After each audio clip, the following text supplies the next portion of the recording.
નમસ્કાર. મહીસાગર એકેડેમીમાં આપ સર્વનું હાર્દિક સ્વાગત છે. આજના લેક્ચરમાં ભારતનું બંધારણ ભાગ નંબર 15 ચૂંટણી સંબંધી જોગવાઈઓની ચર્ચા કરવાના છીએ. મજાની વાત એ છે કે આજનો ભાગ 15 દરેકને ગમતો લેક્ચર છે, કારણ કે આ ચૂંટણી સંબંધી જોગવાઈના જે ટોપિક છે એ ટોપિક દરેક માણસને, ભારતના દરેક માણસને આના વિશે 50% કરતાં વધારે જાણકાર હોય જ છે. અને જે સ્પર્ધાત્મક પરીક્ષાની તૈયારી કરતા વિદ્યાર્થી મિત્રો માટે આપણે આજે અનુચ્છેદ વાઇઝ એના કેટલાક ફેક્ટ ડેટાની ચર્ચા આજના લેક્ચરમાં ચોક્કસ કરીશું. તો અંત સુધી વિડીયો જોતા રહેવું અને ચૂંટણી સંબંધી જેટલી પણ જોગવાઈઓ છે અને ભાગ નંબર 15 સંપૂર્ણ આજના લેક્ચરમાં પૂરો થઈ જશે. તો સ્ટાર્ટ કરતાં પહેલાં જે મિત્રો ચેનલમાં નવા છે, ચેનલને સબસ્ક્રાઇબ કરી લે, બાજુમાં બેલ આઇકોનને પ્રેસ કરી લે, જેથી કરીને નવા વિડીયોનું નોટિફિકેશન તમને મળતી રહે. તો સ્ટાર્ટ કરીએ છીએ ભાગ નંબર 15. ભાગ નંબર 15નું નામ છે ચૂંટણી સંબંધી જોગવાઈઓ, એટલે કે ચૂંટણીઓ. ચૂંટણીઓ જે ઇલેક્શન થતું હોય છે ભારતની અંદર, એ સંપૂર્ણ એક જ ભાગમાં અલગ રીતે આપવામાં આવેલો છે અને જેની ચર્ચા આજના લેક્ચરમાં સંપૂર્ણ કરવાના છે. જેના અનુચ્છેદો છે 324થી 329 એ સુધીના અનુચ્છેદો છે. બહુ થોડા અનુચ્છેદો છે પણ ડિટેલ વધારે છે. આમાં 324થી 329 એ સુધીના અનુચ્છેદો છે, તો બરાબર ધ્યાનમાં રાખજો. તો સૌપ્રથમ પહેલો જ અનુચ્છેદ છે 324, અનુચ્છેદ નંબર 324 એટલે કે ચૂંટણી પંચ. બરાબર ખ્યાલ જ રાખજો કે 324 બરાબર ચૂંટણી પંચ. આ અનુચ્છેદ એવી રીતે યાદ રાખવાનો છે કારણ કે ઘણી વખત સીધા વન લાઇનરમાં આ પ્રશ્ન પૂછાતા હોય છે. ઓકે, અનુચ્છેદ નંબર 324 ચૂંટણી પંચ. સૌપ્રથમ પહેલાં એ બાબત સમજી લઈએ કે જે ચૂંટણી પંચ છે એ બંધારણીય સંસ્થા છે, અર્ધન્યાયિક સત્તા ધરાવે છે, તેમજ દીવાની ન્યાયાલયની શક્તિઓ પ્રાપ્ત થયેલી છે. મુખ્ય 3 બાબતો યાદ રાખવાની છે. બંધારણીય સંસ્થા છે, અર્ધન્યાયિક સત્તા ધરાવે છે, તેમજ દીવાની ન્યાયાલયોની શક્તિઓ પ્રાપ્ત થયેલી છે. 324માં આવું જણાવવામાં આવેલું છે. ઘણી વખત 324 પેટા કલમ જ્યારે પૂછી લે, બરાબર છે, ઘણી બધી બુકની અંદર પેટા કલમ નથી આપવામાં આવી, પરંતુ પેટા કલમ સ મુજબ જોઈએ આપણે તો 324(1) મુજબ સંસદ, રાજ્ય વિધાનમંડળ, રાષ્ટ્રપતિ અને ઉપરાષ્ટ્રપતિના પદોની ચૂંટણીની દેખરેખ, નિર્દેશન અને નિયંત્રણ માટે ચૂંટણી પંચની સ્થાપના કરવામાં આવે છે. ફરીથી, રાજ્ય વિધાનમંડળ, સંસદ, રાષ્ટ્રપતિ અને ઉપરાષ્ટ્રપતિ ચૂંટણીની દેખરેખ, જેને આપણે સુપ્રિન્ટેન્ડન્ટ તરીકે ઓળખીએ છીએ, નિર્દેશન, જેને આપણે શું કહે છે, ડાયરેક્શન, અને નિયંત્રણ એટલે કે કંટ્રોલ માટે ચૂંટણી પંચની સ્થાપના કરવામાં આવે છે. તો ચૂંટણી પંચની જે રચના કરવાની છે, જે સ્થાપના છે, એ 324 પેટા કલમ 1માં આપવામાં આવેલું છે. જ્યારે પેટા કલમ સ પ્રશ્ન પૂછાય તો આવી રીતે યાદ રાખજો, બાકી પેટા કલમ નથી પૂછાય, ડાયરેક્ટ એ રીતે જ પૂછાય છે કે ચૂંટણી પંચની સ્થાપના નીચેનામાંથી કયા અનુચ્છેદમાં આપવામાં આવેલી છે, તો અનુચ્છેદ 324 ત્યાં આપેલો હશે, તો 324માં છે. પરંતુ પેટા કલમ સ પૂછાય તો એની રચના છે 324 પેટા કલમ 1 મુજબ. બીજી એક બાબત છે, અખિલ ભારતીય સંસ્થા પણ ઓળખવામાં આવે છે, કારણ કે એક પ્રકારની શું કરે છે, તમે જોયું હશે, અખિલ ભારતીય કોણ શું કરે છે, સેવા. આપણે જોઈ લીધું યુપીએસસી અને જીપીએસસી, બરાબર છે, એક પ્રકારની પરીક્ષા લે છે અને એ પરીક્ષાના જે માણસો છે, બરાબર, અધિકારીઓ છે, એક પ્રકારના સેવાની અંદર કામ કરતા હોય છે. તો એવું જ કંઈક કામ આ ઇલેક્શન પંચ કરતો હોય છે, કમિશન, બરાબર, ઇલેક્શન કમિશન. ઓકે, તો આપણે એને અખિલ ભારતીય સંસ્થા તરીકે પણ ઓળખીશું. ફરીથી એક વખત રિવિઝન કરી લઈએ. 324 શું છે, બંધારણીય સંસ્થા છે, અર્ધન્યાયિક સત્તા ધરાવે છે, તેમજ દીવાની ન્યાયાલયની શક્તિઓ પ્રાપ્ત થયેલી છે. 324(1) મુજબ સંસદ, રાજ્ય વિધાનમંડળ, રાષ્ટ્રપતિ, ઉપરાષ્ટ્રપતિના પદોની ચૂંટણીની દેખરેખ, નિર્દેશન અને નિયંત્રણ માટે ચૂંટણી પંચની સ્થાપના કરવામાં આવશે. બીજું, ચૂંટણી પંચની સ્થાપના ભારત દેશના આઝાદ થયા પછી 25 જાન્યુઆરી 1950માં થઈ. ખાસ ઇમ્પોર્ટન્ટ મહત્વનો મુદ્દો અહીંયા છે. 25 જાન્યુઆરી 1950માં ચૂંટણી પંચની સ્થાપના 25 જાન્યુઆરી 1950માં થઈ. 2011થી 25 જાન્યુઆરીને રાષ્ટ્રીય મતદાતા દિવસ અથવા મતદાતા દિન તરીકે ઓળખવામાં આવે છે. નેશનલ વોટર ડે તરીકે ઉજવવામાં આવે છે. બરાબર, ફરીથી એક વખત રિવિઝન કરી લઈએ કે ચૂંટણી પંચની સ્થાપના 25 જાન્યુઆરી 1950માં થઈ. તેની યાદમાં 2011થી 25 જાન્યુઆરીને રાષ્ટ્રીય મતદાતા દિવસ તરીકે ઓળખીએ છીએ. ઓકે, તો હમણાં જે હાલમાં 25 જાન્યુઆરી ગઈ 2020માં, તો એની જે થીમ હતી electoral literacy for stronger democracy, આ એની 2020ની થીમ છે. અપડેટ હાલના ડેટા છે. બરાબર છે, જેટલા પણ અત્યાર સુધીના ડેટા અપડેટ થયા છે બધા ડેટા લેવાનો મેં પ્રયત્ન કર્યો છે આ લેક્ચરમાં. ઓકે, તો 2020ની થીમ છે. આ થીમ પૂછાઈ શકે એવી છે. બરાબર છે, અત્યારે તમે લેટેસ્ટમાં જે પ્રશ્નો નવા નીકળ્યા છે એની અંદર થીમ પણ પૂછાતી હોય છે. તો આ ભાગ 15 છે અને ભાગ 15નો મુખ્ય પ્રશ્ન છે. બરાબર છે કે ચૂંટણી પંચમાં જે 25 જાન્યુઆરી 1950માં રાષ્ટ્રીય મતદાતા તરીકે દિવસ ઉજવવામાં આવે છે, એની 2020ની થીમ કદાચ તાજેતરના કોઈ એક્ઝામ આવે તો એમાં પૂછાઈ શકે છે. પેટાકલમ 1 પૂરી થઈ. પેટાકલમ 2ની વાત કરીએ એટલે કે 324 પેટાકલમ 2 મુજબ શું કહેવામાં આવ્યું છે? તો ચૂંટણી પંચમાં એક મુખ્ય ચૂંટણી કમિશનર તથા અન્ય 2 ચૂંટણી કમિશનર હોય છે. 324 પેટાકલમ 2 મુજબ એક મુખ્ય ચૂંટણી કમિશનર હોય છે, 2 અન્ય ચૂંટણી કમિશનર હોય છે. બરાબર છે. ઓકે, ક્લિયર થઈ ગયું? ઓકે, બીજી એક બાબત છે, આમાં 3 બાબતો છે અલગ અલગ, ધ્યાનથી જોજો. 1950થી 1989 સુધી 1950ની સ્થાપના થઈ. બરાબર છે, અને 1989 સુધી ચૂંટણી પંચમાં માત્ર એક જ સભ્ય હતા, એટલે કે મુખ્ય ચૂંટણી કમિશનર. બસ, બીજું કોઈ હતું નહીં. તો માત્ર એક જ સભ્ય હતા.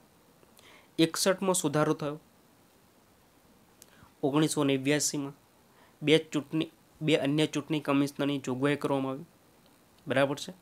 ફરીથી 25 જાન્યુઆરી 1950ના રોજ ચૂંટણી પંચની સ્થાપના થઈ અને એના લીધે એક મુખ્ય ચૂંટણી કમિશનર હતા 1950થી 1989 સુધી. પરંતુ 1989માં 61માં સુધારો થયો. તેમાં નક્કી કરવામાં આવ્યું કે 2 અન્ય ચૂંટણી કમિશનર રાખવામાં આવે. પરંતુ ટ્વિસ્ટ એવું થાય છે, ખેલ એવો થાય છે કે 1989માં જે 2 અન્ય ચૂંટણી કમિશનર જોગવાઈ કરવામાં આવી તે 1990માં શું થઈ? રદ થઈ ગઈ. 1990માં રદ કરવામાં આવી. પરંતુ 1993થી 2 અન્ય ચૂંટણી કમિશનરની જોગવાઈ કરતાં હાલ ચૂંટણી પંચમાં આ જે સેન્ટેન્સ લખ્યું છે એ ફોલો થાય છે. બરાબર છે, ખ્યાલ થઈ ગયો? તો અત્યારે હાલની પરિસ્થિતિમાં જોવા જઈએ તો એક ચૂંટણી કમિશનર છે, 2 અન્ય ચૂંટણી કમિશનર છે 1993થી. બરાબર છે. 1950થી 1989 સુધી માત્ર એક જ ચૂંટણી કમિશનર હતા. બરાબર છે. ત્યાર પછી 1993થી આખું બદલાઈ જાય છે. એક ચૂંટણી કમિશનર અને 2 ચૂંટણી કમિશનર અત્યાર સુધી લાગુ છે. હવે એની લાયકાત, નિમણૂક, પગાર ભથ્થા અને કાર્યકાળ 4 બાબતો અહીં જોઈ લઈએ ફટાફટ.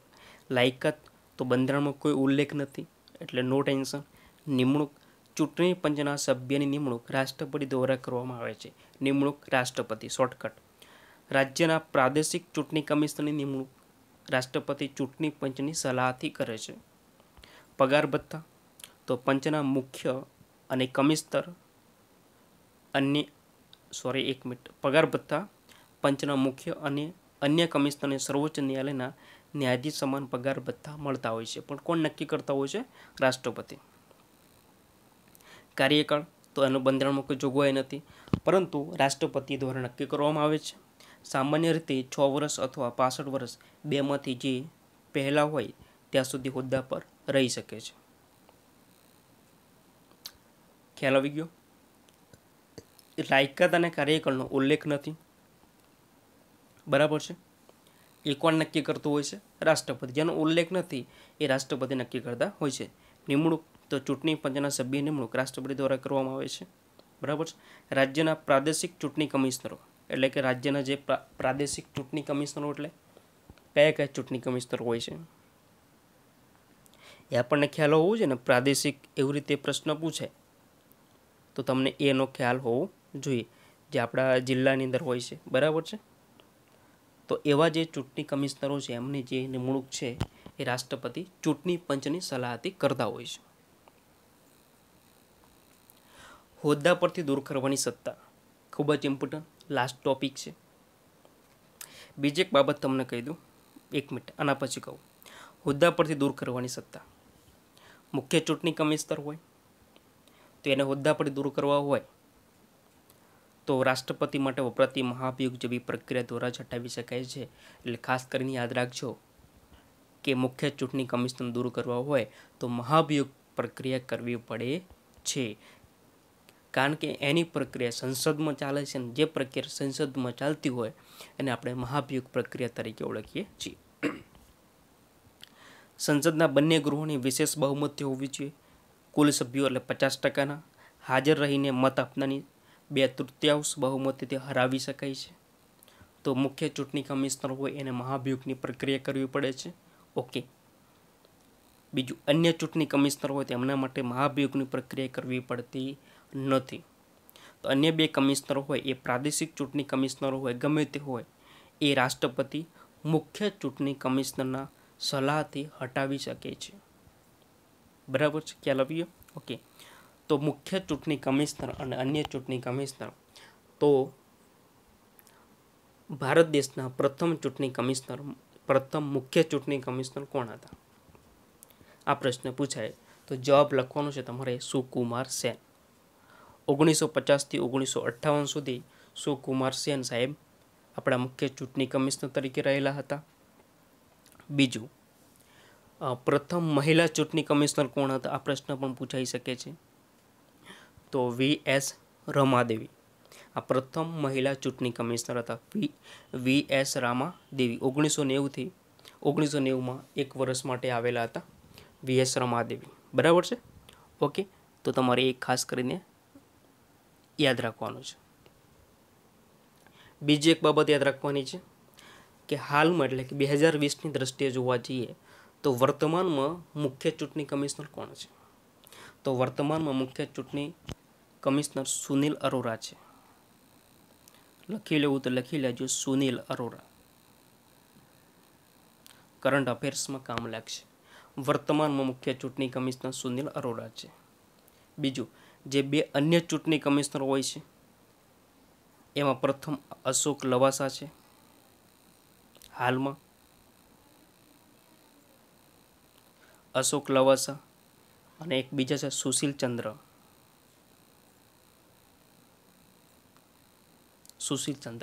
તો હાલના 2 અન્ય ચૂંટણી કમિશનર તરીકે નામ છે અશોક લવાસા અને બીજાનું નામ છે સુશીલ ચંદ્ર. ઓકે મિત્રો, તો આ 2 મહત્વના મુદ્દા હતા, મેં તમને કહી દીધા જે કરંટ અફેર્સને લઈને છે.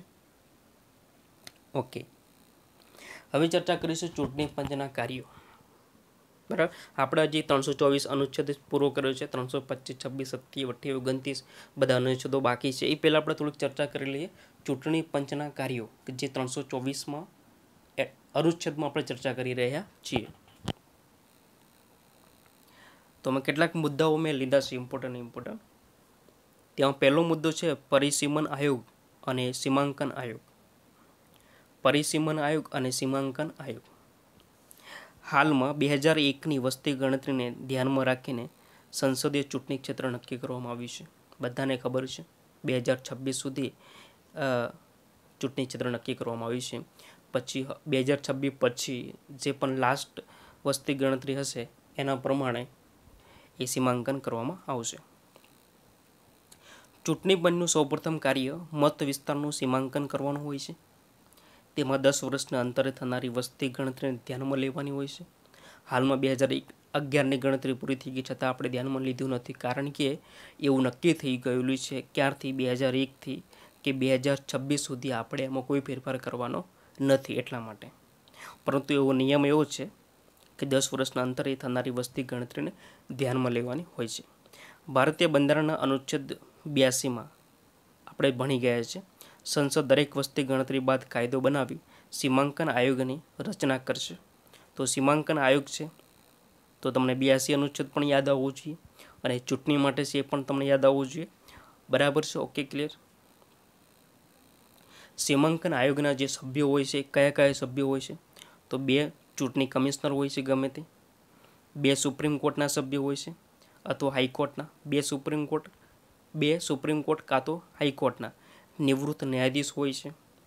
દરેક રાજ્યોમાંથી 2 થી 7 સહાયક જે લોકસભા અને વિધાનસભામાં ચૂંટાયેલા હોવા જોઈએ. જેટલી પણ આપણા દેશમાં રાજ્યો છે એ દરેક રાજ્યમાંથી 2 થી 7ની વચ્ચે જેટલા પણ હોય એટલા એ સહાયક લેવામાં આવે છે. એ જે સહાયક હોય છે એ વિધાનસભામાં ચૂંટાયેલા હોય કાં તો લોકસભામાં ચૂંટાયેલા હોય એવા સભ્યો હોય છે. 2 જે સભ્યો એ સુપ્રીમ કોર્ટ કાં તો હાઈકોર્ટના નિવૃત્ત ન્યાયાધીશ હોય છે અને 2 ચૂંટણી કમિશનર હોય છે. તો સીમાંકન આયોગના જે સભ્યો હોય છે તો આવી રીતે એની ફાળવણી કરવામાં આવે છે. સીમાંકન આયોગનો નિર્ણય અને રચના જેની વાત કરીએ ખૂબ જ ઇમ્પોર્ટન્ટ છે. સીમાંકન આયોગનો નિર્ણય આખરી ગણાય છે. તેના વિરુદ્ધ ન્યાયાલયમાં અપીલ થઈ શકતી નથી, જેને જેરી મેન્ડરિંગ કહેવામાં આવે છે. ખૂબ જ અગત્યનો પ્રશ્ન છે. જેરી મેન્ડરિંગ, બરાબર. સીમાંકન આયોગે જે પણ નિર્ણય કર્યો એ આખરી નિર્ણય ગણવામાં આવે છે અને આપણે જેને જેરી મેન્ડરિંગ કહીએ છીએ. હવે ઘણા બધા મિત્રોને પ્રશ્ન થતો હોય છે જેરી મેન્ડરિંગ એટલે શું? થોડીક ડિટેલ ચર્ચા આપણે લઈ લઈએ. જેરી મેન્ડરિંગ એક એવી પ્રથા છે કે જેમાં કોઈ પણ મત વિસ્તાર હોય એનું સીમાંકન એવી રીતે કરવામાં આવે કે જેથી કોઈ ચોક્કસ રાજકીય પક્ષને ચૂંટણી પરિણામમાં શું થાય એનો બેનિફિટ એને મળતો હોય, બરાબર, રાજકીય પક્ષને. એટલે આમ જોવા જઈએ તો આપણને એવું લાગે નેગેટિવ લાગે. કોઈ એક રાજકીય પક્ષને એનો ફાયદો મળતો હોય તો એક પ્રકારનું શું કહેવાય? નેગેટિવ વલણ કહેવાય, બરાબર છે? ઓકે. કોઈ ચોક્કસ પક્ષ માટે ધારેલા મતદાન પરિણામો પ્રાપ્ત કરવા માટે એનો ઉપયોગ કોઈ ખાસ વસ્તી વિષયક, બરાબર, કોઈ રાજકીય, વંશીય, જાતિ, ભાષાકીય, ધાર્મિક અથવા વર્ગ જૂથમાં મદદ કરવા માટે એનો ઉપયોગ થતો હોય છે જેરી મેન્ડરિંગનો. બરાબર છે? તો એક પ્રકારની એવી પદ્ધતિ છે જેમાં હાલ અત્યારે 2 પદ્ધતિનો ઉપયોગ કરવામાં આવે છે. એક પદ્ધતિ છે એનું ક્રેકિંગ એવું નામ છે, અહીંયા લખું છું, ક્રેકિંગ એવું નામ છે. બીજી પદ્ધતિ નામ છે પેકિંગ. ક્રેકિંગ અને પેકિંગ. ક્રેકિંગ એટલે શું કે એ પદ્ધતિમાં વિરોધ પક્ષના મતદારોને ઘણા બધા મત વિસ્તારમાં શું કરવાના, એના વિભાજિત કરી તેમનું સંખ્યાબળ ઘટાડવામાં આવે છે. જ્યારે પેકિંગ પદ્ધતિ છે એ પેકિંગ પદ્ધતિમાં એવું છે કે કોઈ વિરોધ પક્ષના મતદારોને કોઈ એક જ મત વિસ્તારમાં સમાવિષ્ટ કરી બીજા મત વિસ્તારોમાં વિરોધ પક્ષના મતદારોનું પ્રમાણ ઘટાડવામાં આવે છે. તો આવી કેટલીક અગત્યની બાબતો છે. થોડુંક ના સમજણ જેવું છે, પરંતુ ખાસ કરીને આમાંથી એટલો બધો પ્રશ્ન નહીં પૂછે, પરંતુ એટલું યાદ રાખવાનું કે સીમાંકન આયોગનો નિર્ણય આખરી ગણાય છે. તેના વિરુદ્ધ ન્યાયાલયમાં અપીલ થઈ શકતી નથી. એટલે અપીલ થઈ શકે ને એનો મતલબ જેરી મેન્ડરિંગ કહેવામાં આવે છે. પણ જેરી મેન્ડરિંગને ચોક્કસ અર્થમાં લેવા જઈએ તો આપણને મતલબ જુદો થતો હોય છે. ખ્યાલ આવી ગયો? એ એની વ્યવસ્થા છે એ જેરી મેન્ડરિંગ જેવી છે, એટલા માટે એને આપણે જેરી મેન્ડરિંગ એવું ઓળખીએ છીએ. બરાબર છે? Okay, clear. અત્યાર સુધીમાં આ સીમાંકન પંચ કેટલા રચાયા? તો સીધા યાદ રહી જાય એવા છે 1952, 1963, 1973 અને લાસ્ટ જે 2002માં. અને હવે જે યોજાશે એ 2022 એવું લખાઈને આવશે.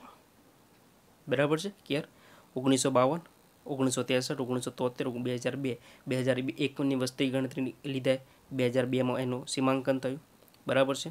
71ની વસ્તી ગણતરીને ધ્યાનમાં રાખીને 1973માં એનું સીમાંકન પંચ રચાયેલું. એવી રીતે 1952, 1963, 1973 અને 2002 આવી રીતે 4 ટોટલ સીમાંકન પંચ અત્યાર સુધીમાં રચાયેલા છે. ક્લિયર? ઓકે. બીજા મુદ્દા જોઈ લઈએ. રાજકીય પક્ષોને આ બધા ચૂંટણીના કાર્યો છે, હમણાં જે આપણે હાલ ભણી રહ્યા છે ચૂંટણીના કાર્યો છે, ઉગી ના જતા. રાજકીય પક્ષોને ચૂંટણીમાં તેમના પ્રદેશને આધારે રાષ્ટ્રીય અથવા રાજ્ય સ્તરના રાજકીય પક્ષ તરીકે દરજ્જો આપવો, ચૂંટણીની આચારસંહિતા તૈયાર કરવી, મુશ્કેલીઓના કારણે સંબંધિત રાજ્યની વિધાનસભાની સામાન્ય ચૂંટણીનું આયોજન થઈ શકે તેમ નથી. સામાન્ય ચૂંટણી બરાબર છે. ચૂંટણીના પ્રકારો છે મિત્રો, સામાન્ય ચૂંટણી, મધ્યાવધિ ચૂંટણી, પેટા ચૂંટણી, સ્નેપ પોલ. આ બધી ચૂંટણીનું આયોજન થઈ શકે કે નથી એ બધું જ કામકાજ આ ચૂંટણી પંચના હાથમાં હોય છે. બરાબર છે. ચૂંટણી કાર્યક્રમની જાહેરનામા દ્વારા કરવામાં આવે છે. ઉમેદવારો, રાજકીય પક્ષોને ચૂંટણી નિશાનની ફાળવણી કરવામાં આવે છે. આપણે સામાન્ય રીતે સરપંચની ચૂંટણી થતી હોય છે, આપણને ખ્યાલ હોય છે કે આમાં નિશાન રાખવાનું હોય છે. એ કદાચ મોસ્ટ ઓફ બધાને ખ્યાલ હોતો હોય છે. બરાબર, મોટી ચૂંટણીમાં પણ કદાચ એના વિશે જાણવા મળતું નથી, પરંતુ સામાન્ય રીતે સરપંચની ચૂંટણી આવે ત્યારે તમે બધું તમારી નજર રાખી જોઈ શકો છો. સામાન્ય રીતે ચૂંટણી પંચ દ્વારા લગભગ 1500 મતદાતાઓ સુધી એક મતદાન કેન્દ્રની વ્યવસ્થા કરવામાં આવે છે. એટલે એક જે સેન્ટર હોય છે મતદાનનો, એમાં 1500 જેટલા મત પડી શકે એવો એક કેન્દ્ર બનાવવામાં આવે છે. તો એ જે વ્યવસ્થા છે ચૂંટણી પંચ કરશે. ઓકે, તો એક સાથે કોઈ મુદ્દા લીધેલા. બરાબર છે. બીજી અગત્યની તમને માહિતી કહી દઉં કે 2 કિલોમીટર સુધીના અંતરમાં એ મતદાન કેન્દ્ર રાખવામાં આવતું નથી, 2 કિલોમીટરથી દૂર રાખવામાં આવે છે. બરાબર છે. તો આવી પણ એક વ્યવસ્થા હોય છે. બીજું, મત ગણતરી વખતે સૌપ્રથમ પોસ્ટલ બેલેટના મત ગણવામાં આવે છે.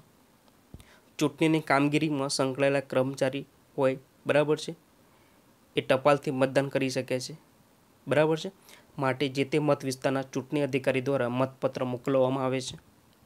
તો આ કેટલીક અગત્યની બાબતો હતી જે ચૂંટણી પંચના કાર્યો તરીકે ઓળખાય છે. તો જે પણ મહત્વની બાબતો હતી એની ચર્ચા આપણે અહીંયા કરી. તો કે ફરી એક વખત રિવિઝન કરી લઈએ.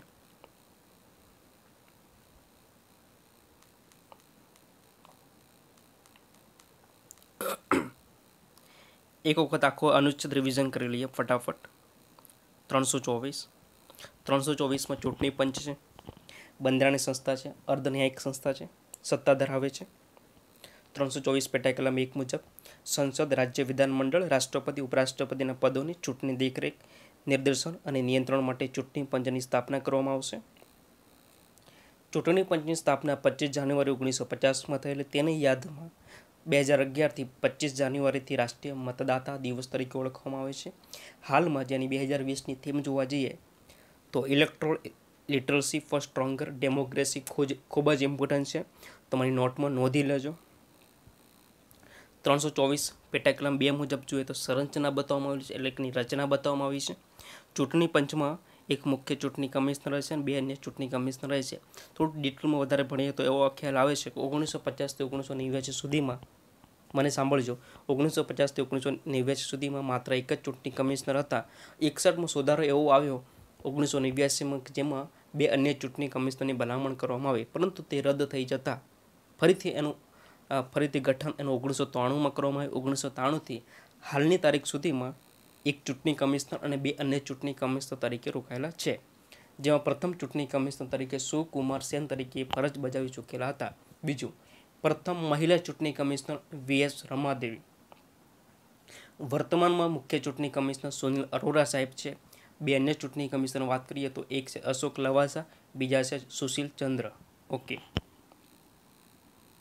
લાયકાત, નિમણૂક, પગાર ભથ્થા, કાર્યકાળ. લાયકાત અને કાર્યકાળની જે બંધારણમાં કોઈ જોગવાઈ નથી.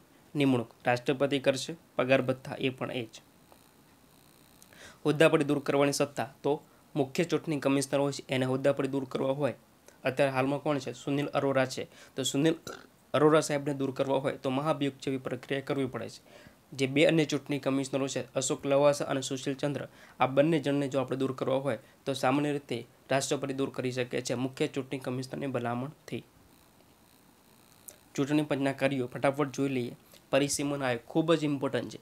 ચૂંટણીના કાર્યોમાં આ મેઇન પોઈન્ટ હોય તો એ છે સીમાંકન આયોગ અથવા પરિસીમન આયોગ. બરાબર, અથવા એને સીમાંકન પંચ તરીકે પણ ઓળખવામાં આવે છે. બરાબર છે. ઓકે. ચૂંટણી પંચનું સૌપ્રથમ કાર્ય મત વિસ્તારનું સીમાંકન કરવાનું હોય છે. તેમાં 10 વર્ષના અંતરે વસ્તી ગણતરીને ધ્યાનમાં લેવામાં આવે છે. ભારતીય બંધારણના અનુચ્છેદ 82માં સંસદ દરેક વસ્તી ગણતરી બાદ કાયદો બનાવી સીમાંકન આયોગની રચના કરી શકે છે. હાલમાં જોવા જોઈએ તો 2002ના સીમાંકન પંચ મુજબ આપણે ચાલી રહ્યા છે. એ વખતે નક્કી કરવામાં આવેલું કે 2026 સુધી આપણે જે બેઠકો છે એમને રાખવાની છે. એટલા માટે સીમાંકન આયોગના સભ્યોની ચર્ચા કરીએ તો મુખ્ય ચૂંટણી કમિશનર હોય છે, 2 એવા સભ્યો હોય છે કે સુપ્રીમ કોર્ટ અથવા હાઈકોર્ટના નિવૃત્ત ન્યાયાધીશ હોય છે. બીજું, દરેક રાજ્યમાંથી 2 થી 7 એવા વ્યક્તિ આવે જે લોકસભા અને વિધાનસભામાં ચૂંટાયેલા હોય. સીમાંકન આયોગનો નિર્ણય જો આખરી ગણાય છે અને તેના વિરુદ્ધ ન્યાયાલયમાં કોર્ટમાં અપીલ થઈ શકતી નથી, એટલા માટે તેના માટે જેરીમેન્ડરિંગ જેવું આપણે કહીએ છીએ. જેરીમેન્ડરિંગ વિશે આપણે થોડુંક વધારે ડિટેલમાં પણ જાણી લીધું છે. ઓકે, તેના 2 પ્રકાર પડે છે, ક્રેકિંગ અને પેકિંગ. આ 2 પ્રકારો પણ આપણે જોઈ લીધા.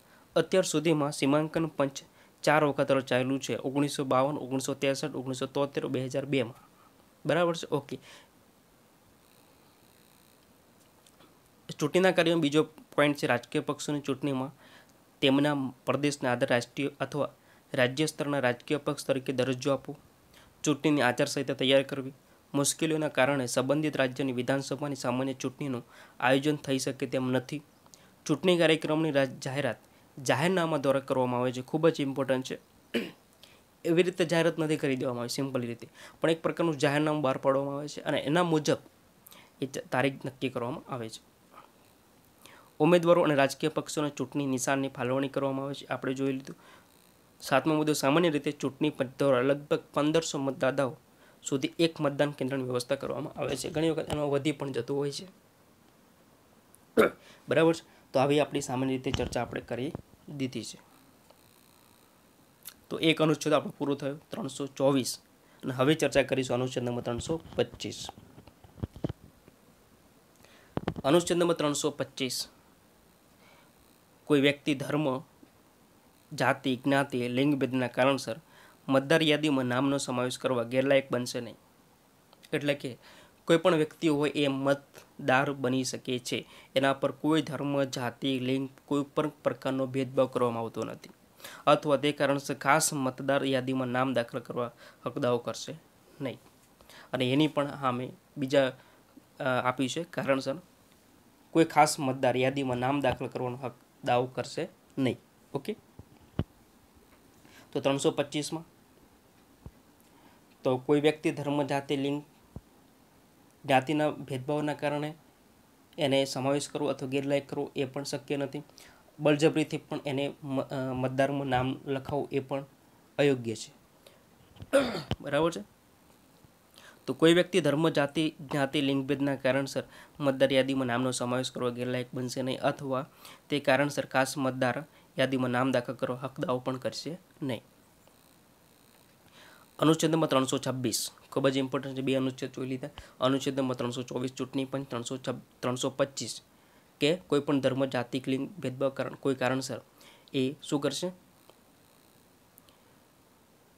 મતદાર યાદીમાં નામનો સમાવેશ કરવો ગેરલાયક બનશે નહીં. 326 લોકસભા અને રાજ્યોની વિધાનસભાઓની ચૂંટણીઓ મુખ્ય મતાધિકારને ધોરણે થશે. ભારતનો નાગરિક હોય તો ઓછામાં ઓછા 18 વર્ષની ઉંમરે વ્યક્તિ મતદાન કરી શકે છે. 61મો સુધારો આવ્યો 1989માં. આપણે 61મો સુધારો 1989માં શું જોયું આગળ થોડુંક રિવાઇઝ કરી લઈએ. તો આપણે એ જોયું હતું કે મુખ્ય ચૂંટણી કમિશનર જગ્યાએ 2 અન્ય ચૂંટણી કમિશનર હોઈ શકે. એવામાં જ આ બીજો સુધારો હતો કે 21 વર્ષ, એ વખતે 21 વર્ષની ઉંમર હતી મતદાન કરવાની, પણ એ વખતે ઘટાડીને 18 વર્ષ કરવામાં આવી. તો આ તો આપણને ઇઝીલી યાદ રહી જશે.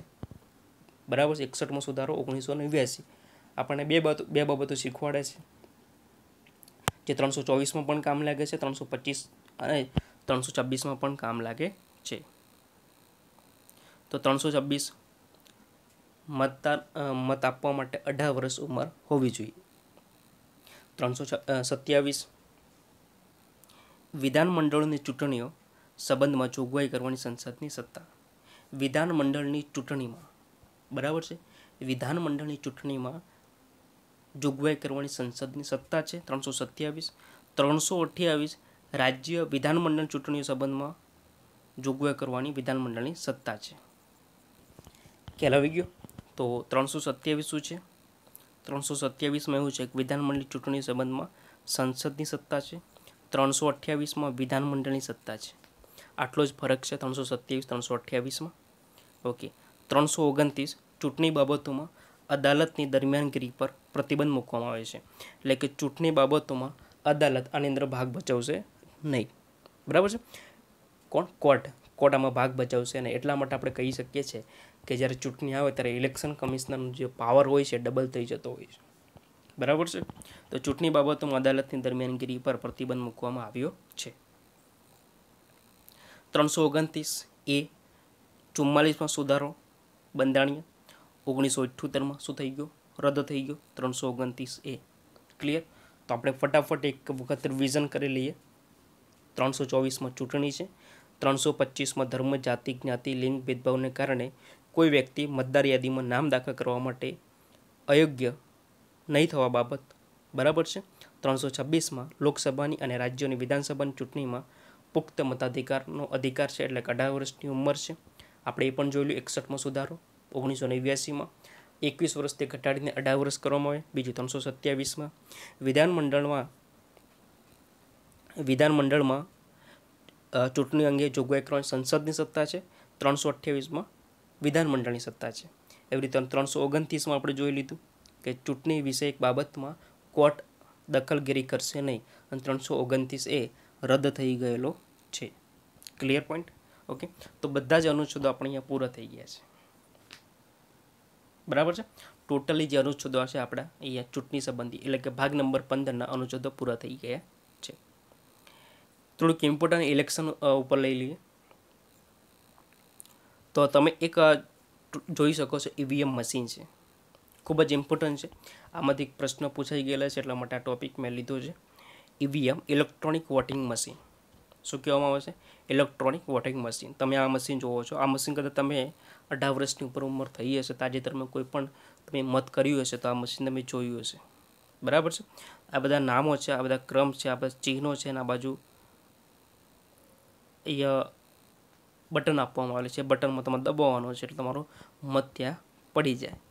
અને શું કહેવાય? ઈવીએમ મશીન કહેવામાં આવે, ઇલેક્ટ્રોનિક વોટિંગ મશીન.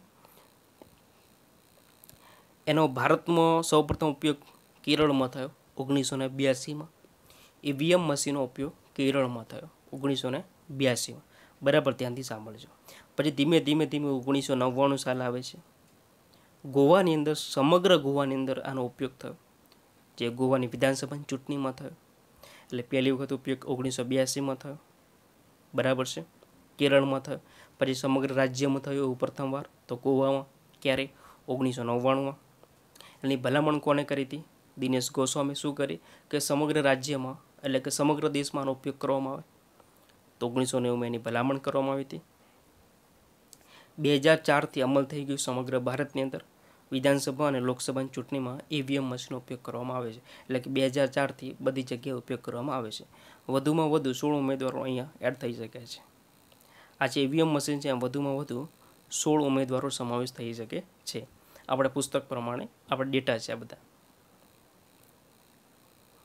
ત્યાર પછી એક બીજું મશીન આવ્યું જેને આપણે વીવીપીટી કહીએ છીએ, વોટર વેરીફાઈબલ પેપર ઓડિટ ટ્રાયલ. ઘણા મિત્રોને આના વિશે ઓછી ખબર હોય છે. વીવીપીટી જોયેલું હશે, વોટર વેરીફાઈબલ પેપર ઓડિટ ટ્રાયલ. પ્રથમ ઉપયોગ થયો નાગાલેન્ડ નોક્સેન વિધાનસભા 2013માં થયો. એટલા માટે ઓછી ખબર હશે, કારણ કે એની શરૂઆત જ હમણાં થયેલી છે. એક પાવતી એટલે કે આ એવું મશીન છે કે જે ઈવીએમ મશીન છે એની બાજુમાં આ વીવીપીટી મશીન લગાવવામાં આવે છે. બરાબર છે. આ મશીન લગાવો, તમે અહીં જેવું બટન દબાવો છો કોઈ પણ, એટલે અહીંથી એક પાવતી નીકળે છે. શું નીકળે છે? પાવતી નીકળે છે. જે પાવતી નીકળે છે એમાં લખેલું હોય છે કે તમે આ મત કોને આપ્યો, તમારો મત પડ્યો કે નહીં પડ્યો.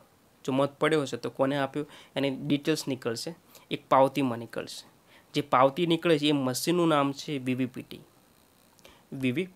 Water વેરીફાઈબલ paper audit trial. શુદ્ધ ભાષામાં કહું તો એ પાવતી એક પ્રકારની જે ઈવીએમ મશીનની બાજુમાં હોય છે, જેનો અમલ 2017થી કરવામાં આવ્યો. જૂન 2017થી આખા સમગ્ર દેશમાં અમલ કરી દેવામાં આવ્યો છે.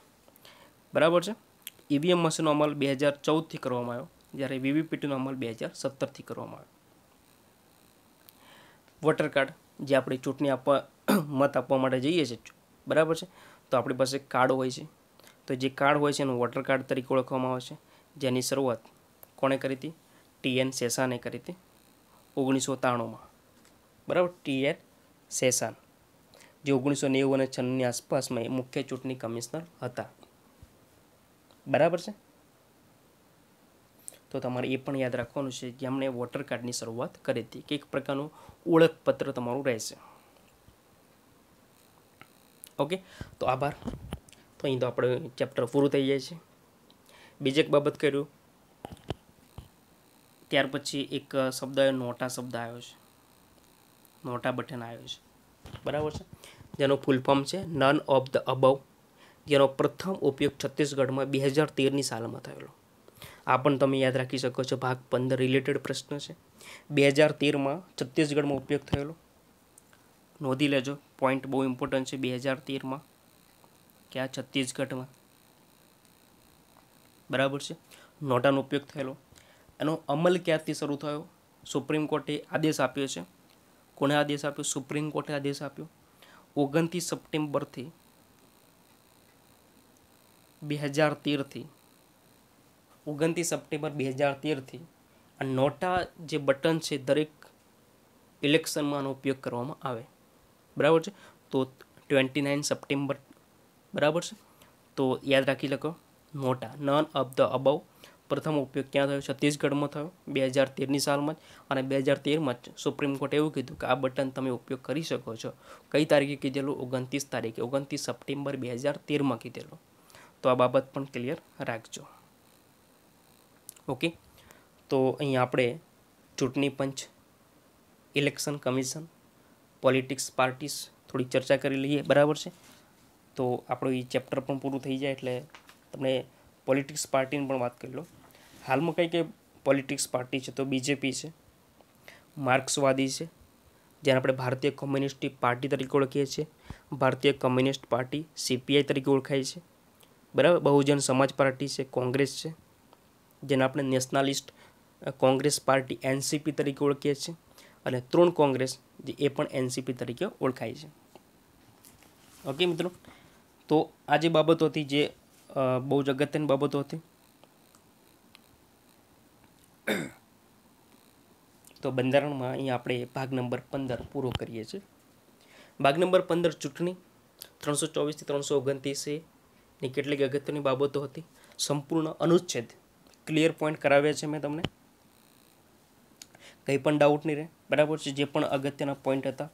બીજી એક બાબત તમને જણાવી દઉં છું કે જે એક અગત્યના ફેક્ટ હોય, જેમ કે એક્ઝેક્ટ પોલ, ઓપિનિયન પોલ, આવા પ્રશ્નો વારંવાર પૂછાતા હોય છે કદાચ. બરાબર છે, એ તમારે બુકની અંદર વાંચી લેવાનું. બરાબર છે, તમને ખ્યાલ આવી જશે. જો ખ્યાલ નહીં આવે એવા બધા પોઈન્ટ તમે કમેન્ટમાં જણાવી શકો છો. એક્ઝેક્ટ પોલ શું છે, ઓપિનિયન પોલ શું છે. બરાબર,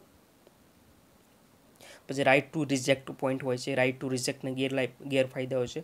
બરાબર છે, હાલ કયા કયા દેશોમાં ચાલે છે, બધું ડિટેલ તમારી બુકની અંદર આપેલું હોય છે. ચૂંટણી સુધારા સમિતિઓ પણ કેટલીક થયેલી છે, જેમ કે તારકુંડી સમિતિ, દિનેશ ગોસ્વામી સમિતિ છે, વોરા સમિતિ છે, ગુપ્તા સમિતિ છે. તો આ બધી સમિતિઓ તમારી બુકની અંદર આપેલું છે, એક વખત વાંચી લેજો. આમાંથી પ્રશ્નો બહુ જ રેર કેસમાં પૂછાતા હોય છે. બરાબર છે, ઓકે, તો તમારે એ બધું વાંચવાનો સબ્જેક્ટ છે એટલે વાંચી લેજો. બાકી જે ફેક્ટ એન્ડ ઇમ્પોર્ટન્સ જે પોઈન્ટ હતો એ ભાગ નંબર 15માં મેં અહીંયા પૂરા કર્યા છે. હું આશા રાખું છું કે આ લેક્ચર ખૂબ જ તમને ગમ્યો હશે અને આટલી મહેનત કરી છે તો એક લાઈક અને શેર તો બને જ છે. અને એક કમેન્ટ જરૂર આપજો, તમારો પ્રતિભાવ જરૂર આપજો અમને, એટલે ખ્યાલ આવે અમને અમારી મહેનત અમારી કેટલી સાકાર થઈ રહી છે. ઓકે, તો નવા વિડીયો મળીશું, ત્યાં સુધી રજા લઉં છું. જય હિન્દ, જય ભારત.